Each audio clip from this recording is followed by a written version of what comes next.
So back again with our second ZD Toys Deadpool and Wolverine figure. And if anyone saw my Wolverine review last week, I just loved it. One of my favourite figures of the year. I think these ZD Toys figures are awesome. And now we get to look at the Merc with the mouth. And I'm so excited. In his words, I am soaking wet right now. Well, maybe not that excited. Hi all, Chris here. And today we're back with, like I say, another ZD Toys Deadpool and Wolverine figure review. We reviewed Wolverine last week and I was blown away by him, really.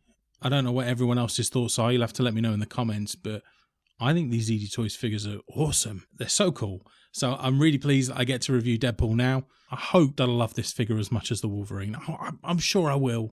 Can't wait. Let's get straight into the box because I just want to get this guy out and start looking at him.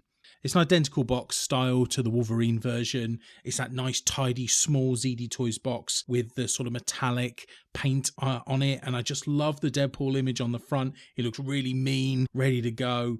I think that the colours really pop on these. And I also didn't mention it in the last, but I love the little drawings and the little words behind it. It's really reminiscent of that initial Deadpool drawing that he's making at the beginning of the first. There's a nice Deadpool and Wolverine image on one side with Deadpool laying down and chilling. I think that looks really great. And again, we've got the Disney holographic sticker on the side as well. On the other side, we have just Deadpool and Wolverine logo. And again, as I said before, that nice image of that metallic paint shining off the lights I have.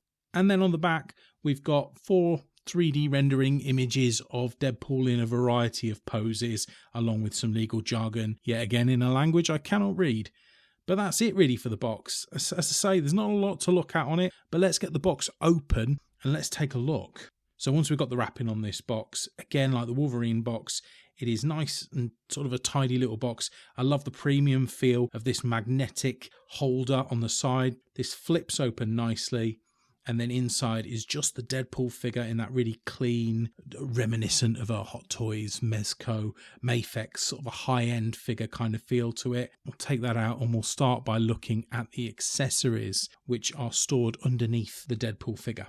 There's a few more accessories in this one to the Wolverine one. Not many more, but a few more that gives us a little bit more playability, I guess. And what we're going to do is we're going to start with the dual katanas. And unlike Wolverine's claws, these are perfectly straight and feel quite rigid as well. So there was no bending that needed to be done on these. I really love the shiny silver paintwork that's been used on these swords. Again, they've not just left it that grey, marbled, you know, plain plastic without putting some painting on it. And I think that the level of detail on the black hilt looks pretty good as well. So yeah, I'm really pleased with these swords. They're very simple, but I think they do the job. And as I say before, they're quite rigid. So, you know, I feel like they'll take a little bit of play. We also have Baby Knife, so that's great to see. It's really pleased that we'll get to see that in there. And later on in the figure review, you'll be able to see where it fits on his suit. So that's really nice. But I like the look of that. And I think that the hilt on it is, again, really detailed. Very similar, just a smaller scale to the katanas. So I like that. And now we've got 2 pairs of spare hands here as well. We've got Deadpool's pointing hands. And with these pointing hands, it gives you the ability to put Deadpool into a couple of kind of iconic looks as well. They're cheeky hands, you know. They're definitely fun hands to pose, I would say, these pointing hands. But just looking at the level of detail on these hands, and we'll look at them more in detail on the gripped hands. But the replication of these kind of what feel like, you know, biker glove kind of gloves, I think are really impressive. Now, the gripping hands aren't open gripped. They are just locked in one position. And you will see with the Baby Knife, it looks like it's going to be quite loose there. Not so much with the katanas. But in saying that, it doesn't come out. So, you know, you'll still be able to pose in with Baby Knife in a couple of different places. But yeah, I don't mind that the gripped hands are locked in place. It doesn't really bother me. And then we also have 2 spare sets of eyes as well. So you'll be able to emote in a number of different ways with the Deadpool mask, which I think is a really cool addition. Now they're magnetized on the back, so you can just pop the eyes out of the Deadpool mask and put on 2 different eyes. So you've first had the squinting eyes, and then you've got these more comedic chuckling eyes as well. So I love them both. I think they're really, really cool. I'm not sure yet which eyes I will pose him with in the long term.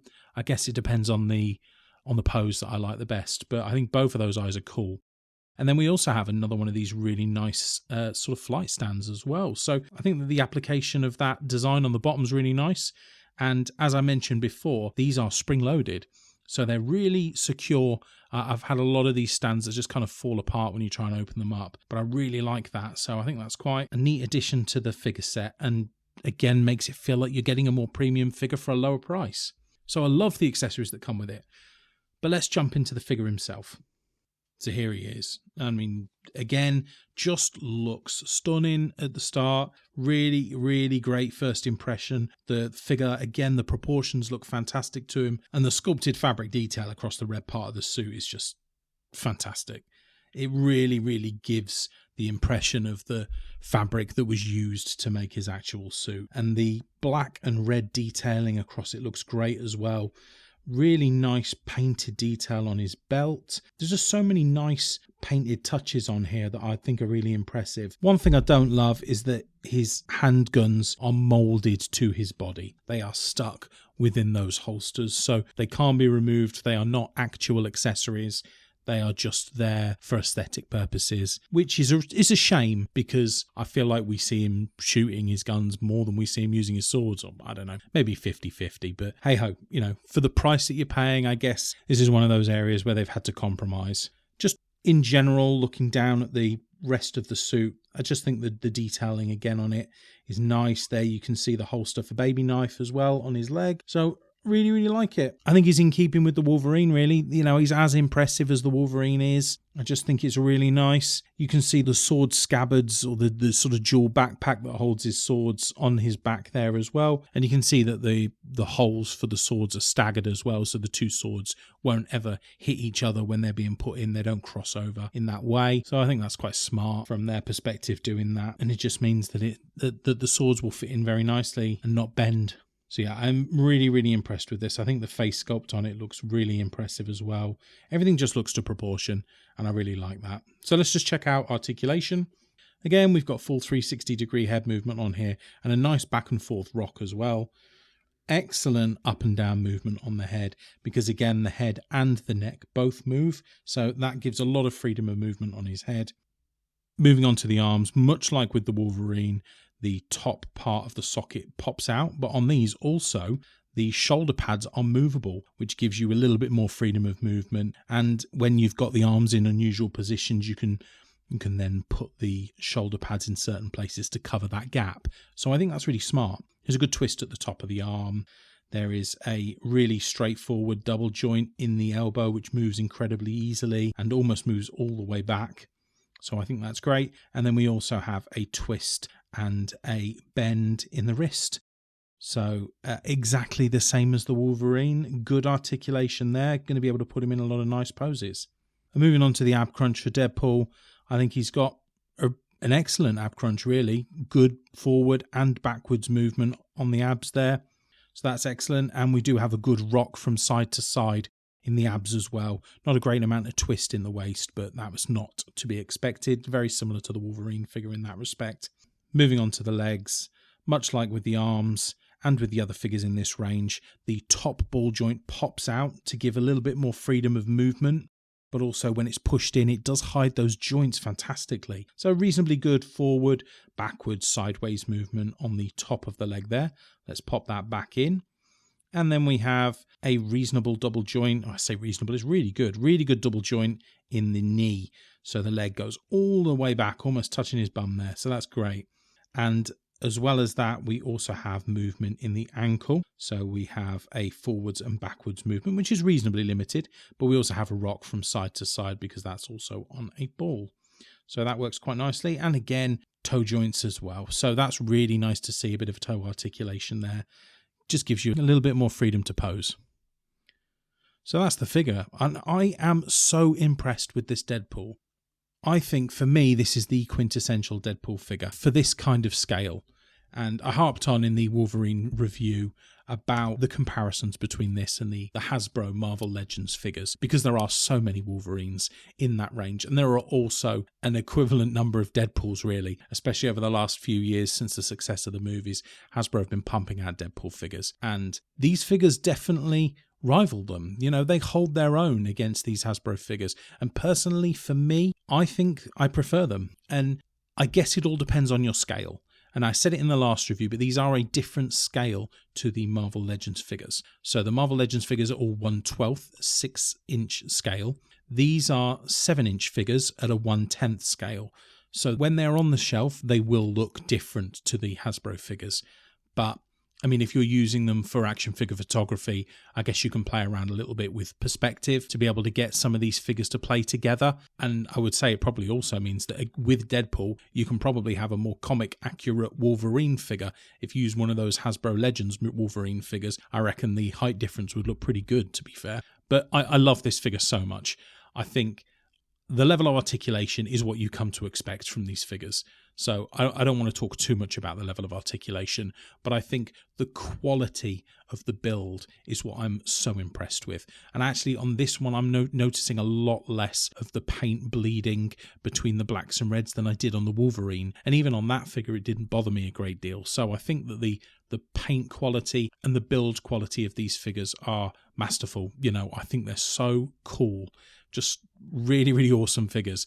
And the sculpted detail on the Deadpool figure, the mottling on the fabric really, really does remind you of that sort of padded pleather kind of material, that fake leather look to it. And it really does look like this figure just jumped off the screen. And I don't think I can give a better compliment than that to these figures. I mean, these figures might have their haters, but I just think for the price, you know, these are around the $22 to $25 mark. They are really cheap for what they are. And ZD Toys have been doing this with Marvel figures before. This is not their first foray into Marvel. They've done a number of Iron Man figures across a number of Mark suits, and they've also done a few Spider-Man figures as well, or at least one. I've seen the Iron Spider. They may have done more. So they have ventured into Marvel territory before this. So it's just really nice to see that they're continuing that quality into this figure range as well. And I'm really excited to see more to come. You know, even if they just coincide them with the movies, I don't really mind. I think you can oversaturate the market a little bit with too many Marvel figures. I think, to be fair, the market's probably already oversaturated. But I think if ZD Toys continue to bring out the odd, really high quality figure here and there, you know, 5 to 10 figures a year. I mean, I don't know what their plans are for Marvel, but I'm more than happy to pick up half a dozen figures every year from ZD Toys. I think they're just so cool. So I can't say enough good things about this Deadpool, really. You know, this isn't a long review, but I just want to get across how much I love this figure. It's so weighty, it feels so premium, and it just looks so cool. It's a dope figure, and you can see with the images how many poses you can get him into. And, I could have got him into 10, 20 more. I won't stop playing with these figures. So jump in the comments and let me know what you think of this Deadpool. Is he one that you've picked up, or is he one you're looking to get? I just think he's stunning. Please also pop a like on the video if you've enjoyed it, and also consider subscribing to my channel for future action figure reviews and news. Like I say, whenever ZD Toys drop more, I'm definitely going to be jumping on them and reviewing them as soon as I can, so watch this space for more. But that's it really from me today. If you are interested in more Marvel figures, why don't you check out this video next? Thanks so much for joining me. I hope you all take care. Bye bye now.